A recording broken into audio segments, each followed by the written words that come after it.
Hello विद्यार्थियों, स्वागत है आपका एसएस ज्ञानशाला चैनल पर। विद्यार्थियों, इस वीडियो में मैं उपस्थित हूँ आपके सामने कक्षा 10 विषय संस्कृत के पाठ 8 सूक्त के पठित अवबोधन को लेकर।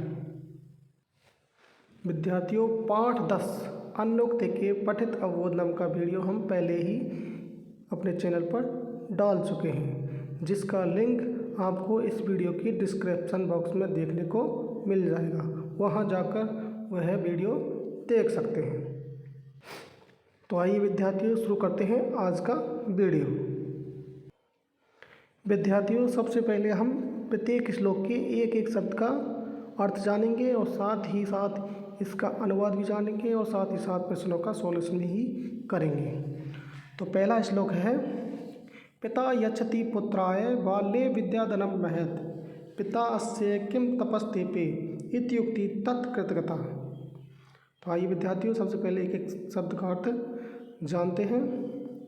पिता माने पिता, यच्छति देता है, पुत्राय पुत्र के लिए, बाल्य बचपन में, विद्याधनम विद्या रूपी धन को, महद महान। तो पहली पंक्ति का अर्थ हो जाएगा, पिता बचपन में पुत्र के लिए महान विद्या रूपी धन को देता है। दूसरी पंक्ति है, पिता अस्य मान इसके या इसके लिए, पिता पिता ने या इसके पिता ने, इसके लिए पिता ने, किम क्या, तपस्ते पे तपस्या की है, साधना की है, इति युक्ति इस प्रकार की युक्ति ही, तत् उसके प्रति, उस पिता के प्रति, कृतगता है, कृतगता है। तो संपूर्ण श्लोक का मिला के अर्थ हो जाएगा, पिता बचपन में पुत्र के लिए महान विद्या रूपी धन को देता है। इसके लिए पिता ने या इसके पिता ने क्या तपस्या की है, क्या साधना की है, इस प्रकार का कथन ही या इस प्रकार का उक्ति ही उस पिता के प्रति कृतज्ञता है। ये तो हो गया विद्यार्थियों इसका हिंदी अनुवाद। अब यहाँ विद्यार्थियों इसके अंतर्गत 3 प्रकार के प्रश्न हैं, एक पद वाले, पूर्ण वाक्य वाले और भाषिक कार्य वाले। तो एक पद वाले प्रश्नों का उत्तर आपको एक पद में देना है, पूर्ण वाक्य वाले प्रश्नों का उत्तर आपको पूर्ण वाक्य में देना है। पहला प्रश्न है, एक पदेन उत्तरतः। इसके अंतर्गत 2 प्रश्न हैं। पहला प्रश्न है, पिता कीदृशं विद्याधनं ददाति, पिता कैसा विद्याधन देता है। तो इसका राइट आंसर हो जाएगा विद्यार्थियों महत। महत इसका सही आंसर हो जाएगा। दूसरा प्रश्न है, तपय कहते पे, तपस्या कौन करता है। तो पिता इसका राइट आंसर हो जाएगा। नेक्स्ट प्रश्न है पूर्ण वाक्य वाले।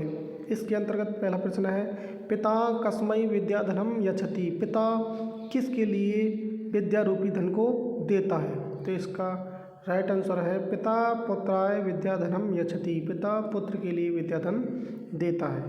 दूसरा प्रश्न है, पितरं प्रति का कृतज्ञता भवति, पिता के प्रति क्या कृतज्ञता होती है। तो इसका राइट आंसर हो जाएगा, पिता अस्य किम तपस्तेपे इति युक्ति पितरं प्रति कृतज्ञता भवति। इसके लिए पिता ने क्या तपस्या की है, इस प्रकार की युक्ति ही या इस प्रकार का कथन ही पिता के प्रति कृतज्ञता होती है। ये हो गया विद्यार्थियों पूर्ण वाक्य वाले प्रश्न। अगला प्रश्न है भाषिक कार्य वाला। इसके अंतर्गत पहला प्रश्न है, यच्छति इति क्रियाया कर्तृपदम किम, यच्छति क्रिया का कर्ता क्या है। तो इसका राइट आंसर हो जाएगा विद्यार्थियों पिता। पिता इसका सही आंसर हो जाएगा। दूसरा प्रश्न है, विद्याधनं महत् अत्र विशेषण पदम किम। तो इन दोनों पदों में से विशेषण पद आपको बताना है। तो इसका राइट आंसर हो जाएगा महत्। महत् इसका सही आंसर हो जाएगा। आइए अब दूसरे श्लोक जानते हैं। दूसरा श्लोक है, अवक्ता यथा चिति तथा वाची भवेत् यदि तदेवाहु महात्मने समत्वम इति तथ्यतः। तो सबसे पहले एक शब्द का अर्थ जानते हैं। अवक्ता का अर्थ है सरलता, यथा माने जैसे या जैसी, चिति मन में, तथा वैसे ही, वाची वाणी में, भवेत् हो या होनी चाहिए, यदि मान यदि, तदेव आहु तो इसका संधि विच्छेद करेंगे तदेव प्लस आहु। तदेव माने उसे ही, आहु कहते हैं। महत माने महान लोग या महान पुरुष। समत समानता का भाव या समत। इति माने ऐसा, तथ्यता माने वास्तव में। तो इसका मिला क्या तो जाएगा अवक्रता यथाचिते तथा वाची भवेत यदि। अवक्रता करता है सरलता जैसी मन में हो वैसे ही यदि वाणी में हो। सरलता जैसी मन में हो वैसे ही यदि वाणी में हो। ये तो होगा प्रथम पंक्ति। दूसरी पंक्ति है तदेव आहु महात्मने समत्वम इति तथ्यतः। तथ्यतः का अर्थ है वास्तव में। वास्तव में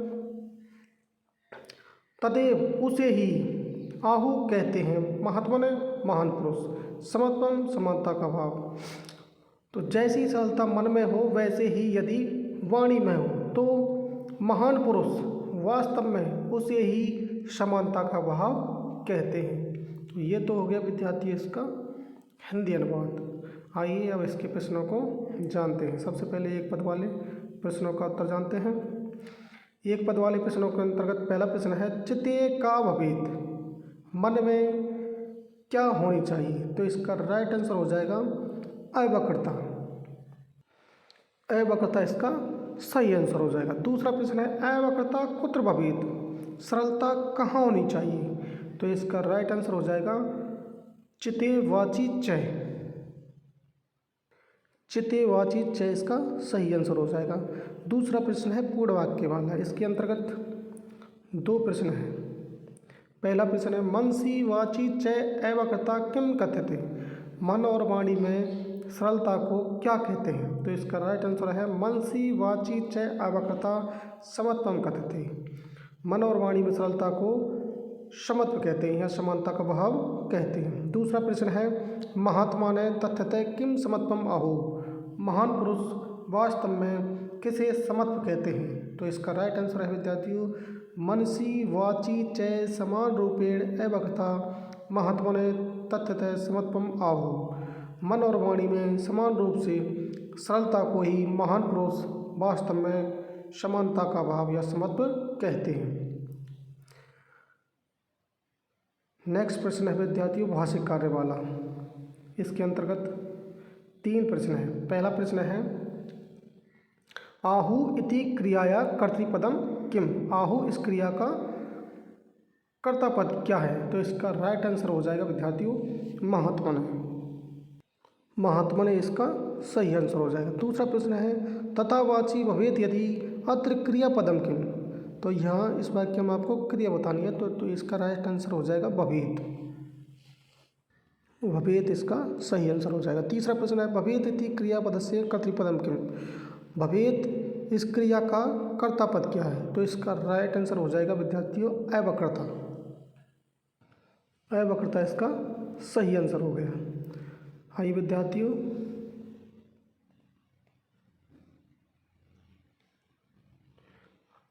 अब जानते हैं श्लोक नंबर 3। सबसे पहले एक एक शब्द का अर्थ जानेंगे, बाद में इसका संपूर्ण अनुवाद जानेंगे। त्यक्त्वा त्यक्त्वा धर्मप्रदाम वाचम परुषाम यो यह अभ्युदीरेत परित्यज्यम फलम पक्वम भुंक्ते अपक्वम विमूढ़धि। तो त्यक्त्वा का अर्थ है छोड़ करके, धर्मप्रदाम धर्मयुक्त, वाचम वाणी को, परुषाम कठोर, यह माने जो, अभ्युदीरेत बोलता है। तो पहली पंक्ति का अर्थ हो जाएगा यह माने जो धर्मयुक्त वाणी को छोड़कर कठोर वाणी को बोलता है। यह माने जो धर्मप्रदान धर्मयुक्त वाचम वाणी को त्यक्त्वा छोड़ करके परुषाम कठोर वाचम वाणी को अभ्युदीरेत बोलता है। दूसरी पंक्ति है परित्यज्यम फलम पक्वम भुंक्ते अपक्वम फलम विमूढ़धि। तो विमूढ़धि वह मूर्ख पक्वम फलम पके हुए फल को, परित्यज्य छोड़ करके, भुंक्ते खाता है, अपक्वम फलम कच्चे फल को। तो दूसरी पंक्ति का मिलाकर तो जाएगा वह मूर्ख व्यक्ति, वह मूर्ख जन पके हुए फल को छोड़ करके कच्चा ही फल खाता है। तो संपूर्ण श्लोक का मिलाकर तो जाएगा जो धर्मयुक्त वाणी को छोड़ करके कठोर वाणी को बोलता है। जो मनुष्य धर्मयुक्त वाणी को छोड़ करके कठोर वाणी को बोलता है वह मूर्ख व्यक्ति पके हुए फल को छोड़ करके कच्चे फल को ही खाता है। ये तो हो गया विद्यार्थी इसका हिंदी अनुवाद। आइए अब इसके प्रश्नों को जानते हैं। सबसे पहले एक पद वाले प्रश्नों का सॉल्यूशन करेंगे। इसके अंतर्गत पहला प्रश्न है, मूर्ख जनय कीदृशीं वाणीं त्यजति। मूर्ख व्यक्ति कैसी वाणी को त्यागता है या छोड़ता है। तो इसका राइट आंसर हो जाएगा विद्यार्थियों धर्मप्रदाम। धर्मप्रदाम इसका सही आंसर हो जाएगा। दूसरा प्रश्न है, कै अपक्वम फलम खादति। कौन कच्चे फल को खाता है। तो विमूढ़धि मतलब मूर्ख व्यक्ति इसका सही आंसर हो जाएगा। आइए अब जानते हैं पूर्ण वाक्य वाले प्रश्नों का उत्तर। पूर्ण वाक्य वाले प्रश्नों के अंतर्गत पहला प्रश्न है, कै परुषाम वाचम वदति। कै माने कौन, परुषाम कठोर, वाचम वाणी को, वदति बोलता है। कौन कठोर वाणी को बोलता है। तो इसका राइट आंसर हो जाएगा विमूढ़धि परुषाम वाचम वदति। मूर्ख व्यक्ति कठोर वाणी को बोलता है। ये तो होगा इसका राइट आंसर। अब दूसरा प्रश्न है, मूर्ख जनय किम त्यक्त्वा किम अभ्युदीरयेत्। मूर्ख व्यक्ति क्या छोड़ करके क्या बोलता है। तो इसका सही आंसर है, मूर्ख जनय धर्मप्रदां वाचम त्यक्त्वा परुषाम वाचम अभ्युदीरयेत्। मूर्ख व्यक्ति धर्मयुक्त वाणी को छोड़ करके कठोर वाणी को बोलता है। अब आइए विद्यार्थियों नेक्स्ट प्रश्न जानते हैं। नेक्स्ट प्रश्न है भाषिक कार्य वाला। इसके अंतर्गत 3 प्रश्न है। पहला प्रश्न है, भुंक्ते अपक्वम विमूढ़धि अत्र क्रियापदम किम। यहाँ आपको क्रियापद बताना है, क्रिया कौन सी है। तो इसका राइट आंसर हो जाएगा विद्यार्थियों भुंक्ते। भुंक्ते इसका सही आंसर हो जाएगा। दूसरा है, धर्मप्रदां वाचम अत्र विशेषण पदम किम। यहाँ दोनों पदों में से आपको विशेषण पद बताना है। तो यहाँ इसका विशेषण हो जाएगा धर्मप्रदां। धर्मप्रदां इसका सही उत्तर हो जाएगा। तीसरा प्रश्न है, यो अभ्युदीरयेत् अत्र यह सर्वनाम स्थाने संज्ञा पद किम। यहाँ यह इस सर्वनाम पद के स्थान पर आपको संज्ञा पद बताना है। तो इसका राइट आंसर हो जाएगा विमूढ़धि। इसका सही आंसर हो जाएगा विमूढ़धि। आइए विद्यार्थियों अब है श्लोक नंबर 4। सबसे पहले इसके एक एक शब्द का अर्थ जानेंगे, बाद में इसका हिंदी अनुवाद जानेंगे और साथ ही साथ प्रश्नों का सॉल्यूशन भी जानेंगे। श्लोक है, विद्वांसम एव लोके अस्मिन् चक्षुष्मन्तः प्रकीर्तता अन्येषां वदने ये तु ते चक्षु नामानि मते। विद्वान माने विद्वानों को ही, एव ही विद्वान माने विद्वान, एव मान ही, लोके अस्मिन् माने इस, लोके माने संसार में, चक्षुष्मन्तः आँखों वाला, प्रकीर्तता माना गया है, अन्येषां दूसरों के, वदने मुख पर, ये माने जो, तो माने तो, ते माने वे, चक्षु नामानी माने नाम मात्र की, चक्षु माने आँखें, मति माने मानी गई। तो आइए सबसे पहले पहली पंक्ति का हिंदी अनुवाद जानते हैं। विद्वान समय विद्वानों को ही, लोक्यास्मिन इस संसार में, चक्षुष्मन्तः आँखों वाला, प्रकृतिता माना गया। इस संसार में विद्वानों को ही आँखों वाला माना गया है या नेत्रों से युक्त माना गया है। ये तो हो गई विद्यार्थियों पहली पंक्ति। दूसरी पंक्ति है, अन्येषां वदने, दूसरों के मुख पर, तो दूसरों के मुख पर, ये जो आँखें, दूसरों के मुख पर जो आँखें, ते तु वे आँखें तो, चक्षु नामानी मतलब नाम मात्र की, मते मानी गई हैं। दूसरों के मुख पर जो आँखें हैं वे तो नाम मात्र की मानी गई हैं। पूरे श्लोक का मिला के हिंदी अनुवाद है, इस संसार में विद्वानों को ही आँखों वाला माना गया है, नेत्रों से युक्त माना गया है। दूसरों के मुख पर जो आँखें हैं वे तो नाम मात्र की मानी गई हैं। ये तो हो गया विद्यार्थी इसका हिंदी अनुवाद। आइए अब इसके प्रश्नों का सॉल्यूशन जानते हैं। पहला प्रश्न है एक पद वाला, इसके अंतर्गत दो प्रश्न है। पहला प्रश्न है के चक्षुष्मन्तः कथ्यन्ते। के माने कौन, चक्षुष्मन्तः आँखों वाले, कथ्यन्ते कहे गए या माने गए, या किनको आँखों वाला माना गया, कहा गया है। तो इसका राइट आंसर हो जाएगा विद्वांस से, इसका सही आंसर हो जाएगा। दूसरा प्रश्न है लोके अस्मिन् विद्वांस के प्रकीर्तता। इस संसार में विद्वानों को क्या कहा गया है या क्या माना गया है। तो इसका राइट आंसर हो जाएगा विद्यार्थियों चक्षुष्मन्तः, इसका सही आंसर हो जाएगा। दूसरा प्रश्न, नेक्स्ट प्रश्न है पूर्ण वाक्य वाला। इसके अंतर्गत पहला प्रश्न है विद्वांसम कुत्र चक्षुष्मन्तः प्रकीर्तिता। विद्वानों को कहाँ आँखों वाला माना गया है। तो इसका सही आंसर है विद्वांस अस्मिन् लोके चक्षुष्मन्तः प्रकीर्तिता। विद्वानों को इस संसार में आँखों वाला माना गया है। दूसरा प्रश्न है केशाम वदने चक्षुनामानि मते। किनके मुख पर नाम मात्र की आँखें मानी गई हैं। तो इसका राइट आंसर है अन्येषाम वदने चक्षुनामानि मते। दूसरों के मुख पर जो आँखें हैं वे नाम मात्र की मानी गई हैं। नेक्स्ट प्रश्न है भाषिक कार्य वाला।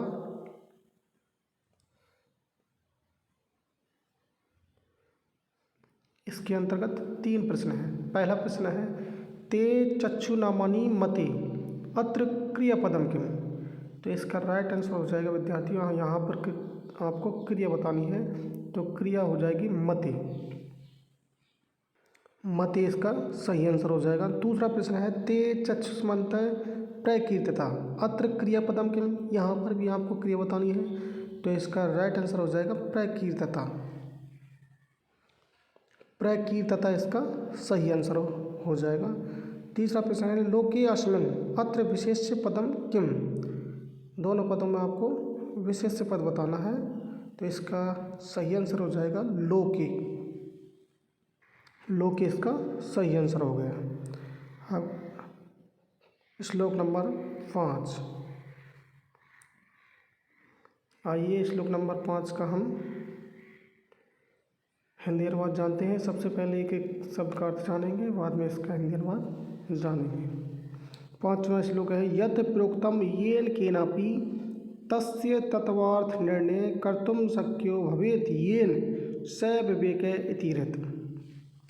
तो यत् का अर्थ है जो, प्रोक्तम मन कहा गया है, येन येन केनापि जिस किसी के द्वारा भी, जिस किसी के द्वारा भी, तस्य उसकी, तत्वार्थ निर्णय, तत्वार्थ का निर्णय, रहस्य का निर्णय या यथार्थ का निर्णय कर्तुम शक्य भवेत् किया जा सकता है, येन जिसके द्वारा, स वही, विवेक विवेक, इति ऐसा ऋत कहा गया है। तो आइए सबसे पहले पहली पंक्ति का श्लोक, पहली पंक्ति का अर्थ जानेंगे, बाद में दूसरी पंक्ति का अर्थ जानेंगे। पहली पंक्ति का अर्थ है येन केन अपि जिस किसी के द्वारा भी, यत् जो, प्रोक्तम कहा गया है, जिस किसी के द्वारा भी जो कहा गया है, तस्य उसके, तत्वार्थ रहस्य का या यथार्थ का, निर्णय अर्थात जिस किसी के द्वारा भी जो कहा गया है उसके वास्तविक अर्थ का निर्णय या रहस्य का निर्णय, वास्तविक अर्थ का निर्णय या रहस्य का निर्णय या तत्वार्थ का निर्णय, ये जिसके द्वारा कर्तुम शक्यो भवेत् किया जा सकता है, या वास्तविक अर्थ का निर्णय करने में जो समर्थ होता है, स वह या वही, विवेक इति ऐसा ऋत कहा जाता है, या उसे ही हम विवेक कहते हैं। तो इसका संपूर्ण श्लोक का मिलाकर हो जाएगा जिस किसी के द्वारा भी जो कहा गया है उसके रहस्य का निर्णय या वास्तविक अर्थ का निर्णय या तत्वार्थ का निर्णय जिसके द्वारा किया जा सकता है, या जिसका निर्णय करने में जो समर्थ होता है वही विवेक है, या उसे ही विवेक कहते हैं, या वही विवेक कहा गया है। जिस किसी के द्वारा भी जो कहा गया है उसके वास्तविक अर्थ का निर्णय जिसके द्वारा किया जा सकता है वही विवेक कहा गया है। ये तो हो गया विद्यार्थी इसका हिंदी अनुवाद। आइए जानते हैं इसके प्रश्नों का सॉल्यूशन। एक पदेन उत्तरतः इसके अंतर्गत पहला प्रश्न है, कस्य निर्णय कर्तुं शक्य भवेत्? किसका निर्णय किया जा सकता है? तो इसका राइट आंसर हो जाएगा तत्वार्थस्य। तत्वार्थस्य इसका सही आंसर हो जाएगा। दूसरा प्रश्न है, से कै रहता है, वह क्या कहा गया है? तो इसका सही आंसर है विवेक है। विवेक इसका सही आंसर हो जाएगा। अब है पूर्ण वाक्य वाले प्रश्न। इसके अंतर्गत पहला प्रश्न है, तत्वार्थस्य निर्णय केन कर्तुं शक्यते? तो इसका सही आंसर हो जाएगा तत्वार्थस्य निर्णय विवेकेन कर्तुं शक्यते। ये इसका सही आंसर हो जाएगा। दूसरा प्रश्न है, नरः विवेकेन किम कर्तुं शक्यते? मनुष्य विवेक के द्वारा क्या कर सकता है? तो इसका सही आंसर हो जाएगा नरः विवेकेन तत्वार्थ निर्णय कर्तुं शक्यते। ये इसका सही आंसर हो जाएगा। नेक्स्ट प्रश्न है भाषिक कार्य वाला। इसके अंतर्गत पहला प्रश्न है, यत् प्रोक्तम येन केनापि अत्र क्रियापदम किम? यहाँ आपको क्रियापद बताना है। तो इसका राइट आंसर हो जाएगा प्रोक्तम। प्रोक्तम इसका सही आंसर हो जाएगा। दूसरा प्रश्न है, येन कर्तुं शक्यो भवेत् अत्र क्रियापदम किम? दूसरे प्रश्न में भी आपको क्रिया बतानी है। तो यहाँ क्रियापद हो जाएगा भवेत्। भवेत् भवेत् इसका राइट आंसर हो जाएगा। तीसरा प्रश्न है, तस्य तत्वार्थ निर्णय अत्र सर्वनाम पदम किम? यहाँ आपको सर्वनाम पद बताना है। तो तस्य इसका सही आंसर हो जाएगा। तस्य सर्वनाम पद है। अगला प्रश्न है, पक्वम फलम अत्र विशेषण पदम किम? तो इन दोनों पदों में से आपको विशेषण बताना है। तो विशेषण हो जाएगा पक्वम। पक्वम इसका सही आंसर हो जाएगा। अब है श्लोक नंबर 6। तो आइए श्लोक नंबर 6 के सबसे पहले पद का अर्थ जानते हैं, बाद में इसका हिंदी अनुवाद जानेंगे। वाक्पटु धैर्यवान मंत्री सभायाम अपि एकातरः स केनापि प्रकारेण परैः न परिभूयते। आइए अब एक एक पद का अर्थ जानते हैं। वाक्पटु बोलने में चतुर, धैर्यवान धैर्यशाली या धैर्यवान, मंत्री मान मंत्री। जो मंत्री बोलने में चतुर धैर्यवान, सभायाम सभा में, अकातर निर्भीक। तो पहली पंक्ति का अर्थ है, जो मंत्री बोलने में चतुर धैर्यवान और सभा में निर्भीक होता है, स वही मंत्री केना भी प्रकार किसी भी प्रकार से परई शत्रुओं के द्वारा या दूसरों के द्वारा परिभूयते न पराजित नहीं होता या अपमानित नहीं होता। परिभूयते न अपमानित नहीं होता या पराजित नहीं होता। तो संपूर्ण श्लोक का मिलाकर तो हो जाएगा, जो मंत्री बोलने में चतुर धैर्यवान और सभा में निर्भीक होता है, निडर होता है, वह किसी भी प्रकार से परई शत्रुओं के द्वारा, वह किसी भी प्रकार से शत्रुओं के द्वारा या दूसरों के द्वारा न परिभूयते पराजित नहीं होता या अपमानित नहीं होता। जो मंत्री बोलने में चतुर धैर्यवान और सभा में निर्भीक होता है, वह किसी प्रकार से दूसरों के द्वारा या शत्रुओं के द्वारा पराजित नहीं होता या अपमानित नहीं होता। ये तो हो गया विद्यार्थी इसका हिंदी अनुवाद। आइए अब जानते हैं प्रश्नों का सॉल्यूशन।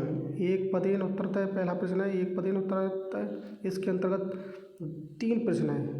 पहला प्रश्न है, मंत्री सभायाम कीदृशः भवेत्? मंत्री सभा में कैसा होना चाहिए? तो इसका सही आंसर हो जाएगा अकातर है। अकातर इसका सही उत्तर हो जाएगा। दूसरा प्रश्न है, वाक्पटु कै बोलने में चतुर कौन है? तो इसका सही आंसर हो जाएगा मंत्री, इसका सही आंसर हो जाएगा। तीसरा प्रश्न है, मंत्री कुत्र अकातर भवेत्? मंत्री कहाँ निर्भीक होना चाहिए? तो इसका सही आंसर हो जाएगा सभायाम। सभायाम इसका सही आंसर हो जाएगा। नेक्स्ट प्रश्न है पूर्ण वाक्य वाला। इसके अंतर्गत पहला प्रश्न है मंत्री कीदृशः भवेत्, मंत्री कैसा होना चाहिए।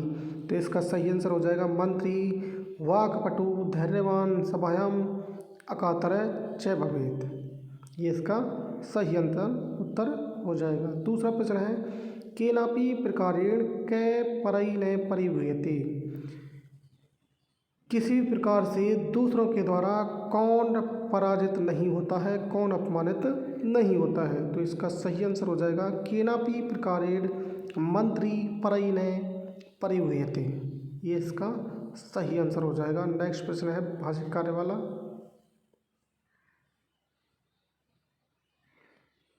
इसके अंतर्गत 3 प्रश्न हैं। पहला प्रश्न है परई न परिभूयते अत्र क्रियापदम किम। तो यहाँ क्रिया आपको बतानी है, तो क्रिया हो जाएगी परिभूयते। परिभूयते इसका सही आंसर हो जाएगा। परिभूयते इसका सही आंसर हो गया। दूसरा प्रश्न है वाक्पटु धैर्यवान मंत्री अत्र विशेष्य पदम किम। यहाँ आपको विशेष्य पद बताना है, तो इसका सही आंसर हो जाएगा मंत्री। मंत्री इसका सही आंसर हो जाएगा। तीसरा प्रश्न है स केनापि अत्र स सर्वनाम पद स्थाने संज्ञा पदम किम। तो यहाँ स सर्वनाम पद के स्थान पर संज्ञा पद आपको बताना है, तो इसका राइट आंसर हो जाएगा मंत्री। इसका सही आंसर हो जाएगा। अब नेक्स्ट श्लोक है श्लोक नंबर 7। आइए अब इसको जानते हैं। सबसे पहले इसका शब्दों का अर्थ जानेंगे, बाद में इसका हिंदी अनुवाद जानेंगे। यह इच्छति आत्मनः श्रेय प्रभूतानि सुखानि च न कुर्यात् अहितम कर्म स परेभ्य कदापि च। ये माने जो इच्छति माने चाहता है, आत्मनः अपना, श्रेय कल्याण, च और प्रभूतानि अत्यधिक, सुखानि सुख, न नहीं, कुर्यात करना चाहिए, अहितम अहित, कर्म कर्म, श उसे, परेभ्य दूसरों के लिए, कदापि कभी भी, च और। तो आइए इसकी पहली पंक्ति जानते हैं। ये इच्छति आत्मने, ये माने जो आत्मने अपना, इच्छति चाहता है, श्रेय कल्याण, च और प्रभूतानि सुखानि अत्यधिक सुख, जो मनुष्य अपना कल्याण और अत्यधिक सुख चाहता है। ये तो हो गई इसकी पहली पंक्ति। दूसरी पंक्ति है न कुर्यात अहितम कर्म श परेभ्य कदापि च। श माने उसे, उसे कदापि कभी भी, उसे कभी भी, परेभ्य दूसरों के लिए, उसे दूसरों के लिए, और च और कदापि कभी भी, अहितम अहितकारी, कर्म कर्म, न कुर्यात नहीं करना चाहिए। तो उसे दूसरों के लिए और कभी भी अहितकारी कर्म नहीं करना चाहिए।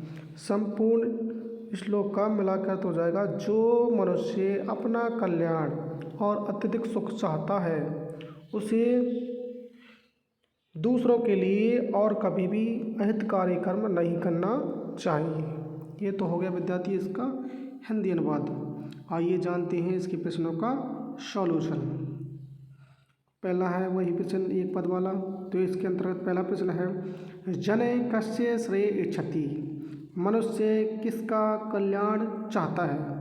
तो इसका राइट आंसर हो जाएगा आत्मने। आत्मने इसका सही आंसर हो जाएगा। दूसरा प्रश्न है जने प्रभुतानि कानि इच्छति, मनुष्य अत्यधिक क्या चाहता है। तो इसका सही आंसर हो जाएगा सुखानि। सुखानि इसका सही आंसर हो जाएगा। नेक्स्ट प्रश्न है पूर्ण वाक्य वाला। इसके अंतर्गत पहला प्रश्न है परेभ्य कदापि न कदापि किम न कुर्यात, दूसरों के द्वारा कभी भी क्या नहीं करना चाहिए। तो इसका सही आंसर हो जाएगा परेभ्य कदापि अहितम कर्म न कुर्यात, दूसरों के लिए कभी भी अहितकारी कर्म नहीं करना चाहिए। दूसरा प्रश्न है जनय किमिच्छति, मनुष्य क्या चाहता है। तो इसका सही आंसर हो जाएगा जनय आत्मनः श्रेय प्रभूतानि सुखानि च इच्छति, मनुष्य अपना कल्याण और अत्यधिक सुख चाहता है। नेक्स्ट प्रश्न है भाषिक कार्य वाला। इसके अंतर्गत पहला प्रश्न है प्रभूतानि सुखानि अत्र विशेषण पदम किम। तो यहाँ आपको विशेषण पद बताना है, दोनों पदों में से आपको विशेषण पद छांटना है। तो इसका सही आंसर हो जाएगा प्रभूतानि। प्रभूतानि इसका सही आंसर हो गया। दूसरा प्रश्न है यह इच्छति आत्मनः श्रेय अत्र क्रियापदम किम। तो यहाँ आपको क्रियापद बताना है, तो क्रियापद इसका सही आंसर हो जाएगा इच्छति। इच्छति इसका सही आंसर हो जाएगा। तीसरा प्रश्न है न कुर्यात् अहितम कर्म अत्र क्रियापदम किम। तो यहाँ भी आपको क्रिया बतानी है, तो क्रिया हो जाएगी कुर्यात्। कुर्यात् इसका सही आंसर हो जाएगा। अगला श्लोक है विद्यार्थियों 8 नंबर का अंतिम श्लोक। आइए सबसे पहले इसके शब्दों का अर्थ जानते हैं, बाद में इसका हिंदी अनुवाद करेंगे। तो पहले श्लोक पढ़ते हैं। आचार्य प्रथमो धर्म इति एतत् विदुषां वच तस्मात् रक्षे सदाचारम प्राणिभ्योऽपि विशेषतः। ये तो हो गया विद्यार्थियों श्लोक। आचार करते हैं सदाचार या व्यवहार, सदाचार के लोग आचार के लोग। प्रथमो पहला, धर्म इति ऐसा, एतत् मान यह है विदुषाम विद्वानों का वचन तस्मात् इसलिए रक्षेत रक्षा करनी चाहिए सदाचारम सदाचार की प्राणिभ्यो अपि प्राणों से भी विशेषतः विशेष रूप से। आचार्य प्रथमो धर्म है, सदाचार या आचार पहला धर्म है। इति एतत् विदुषाम वचन, ऐसा विद्वानों का वचन है। सदाचार पहला धर्म है, यह विद्वानों का वचन है। तस्मात् इसलिए, रक्षित रक्षा करनी चाहिए, इसलिए रक्षा करनी चाहिए, विशेषतः विशेष रूप से, इसलिए विशेष रूप से सदाचारम सदाचार की, रक्षित रक्षा करनी चाहिए, प्राणव्यापी प्राण देकर भी। तो दूसरी पंक्ति का मिलाकर तो जाएगा इसलिए विशेष रूप से सदाचार की प्राण देकर भी रक्षा करनी चाहिए। तो संपूर्ण श्लोक का मिलाकर तो जाएगा आचार्य या सदाचार पहला धर्म है, यह विद्वानों का वचन है, इसलिए विशेष रूप से प्राणव्यापी प्राण देकर भी सदाचारम सदाचार की रक्षेत रक्षा करनी चाहिए। इसलिए विशेष रूप से प्राण देकर भी सदाचार की रक्षा करनी चाहिए। ये तो हो गया इसका हिंदी अनुवाद। आइए अब जानते हैं इसके प्रश्नों का सॉल्यूशन। एक पदेन उत्तर है। इसके अंतर्गत पहला प्रश्न है क्या प्रथमो धर्म है, प्रथम धर्म क्या है। तो इसका सही आंसर हो जाएगा सदाचार या आचार इसका सही उत्तर हो जाएगा। दूसरा प्रश्न है विशेषतः किम रक्षित, विशेष रूप से किसकी रक्षा करनी चाहिए। तो इसका सही आंसर हो जाएगा सदाचारम, इसका सही उत्तर हो जाएगा। नेक्स्ट प्रश्न है पूर्ण वाक्य वाला। इसके अंतर्गत पहला प्रश्न है किम विदुषामय वच, विद्वानों का वचन क्या है। तो इसका सही आंसर हो जाएगा आचार्य परमो धर्म या प्रथमो धर्म इति विदुषाम वच, सदाचार पहला धर्म है, यही विद्वानों का वचन है। तो इसका ये सही आंसर हो जाएगा। दूसरा प्रश्न है सदाचार कथम रक्षेत, सदाचारम कथम रक्षेत, सदाचार की कैसे रक्षा करनी चाहिए। तो इसका सही आंसर हो जाएगा सदाचारम प्राणिभ्यो अपि रक्षेत, सदाचार की प्राण देकर भी रक्षा करनी चाहिए, इसका राइट आंसर हो जाएगा। अगला प्रश्न है भाषिक कार्य वाला। इसके अंतर्गत पहला प्रश्न है तस्मात् रक्षे सदाचारम अत्र क्रियापदम किम। तो यहाँ आपको क्रियापद बताना है, तो इसका सही आंसर हो जाएगा रक्षेत। रक्षेत इसका सही आंसर हो जाएगा। दूसरा प्रश्न है प्रथमो धर्म अत्र विशेषण पदम किम। तो यहाँ आपको विशेषण पद बताना है, तो विशेषण पद है प्रथम। प्रथमो ये विशेषण पद हो जाएगा, प्रथमो इसका सही आंसर हो जाएगा। तो ये तो था विद्यार्थियों हमारा पाठ 8 का पठित अवबोधन का वीडियो। तो विद्यार्थियों कैसा लगा हमारा वीडियो हमें कमेंट करके ज़रूर बताएं। धन्यवाद। आपका दिन शुभ हो।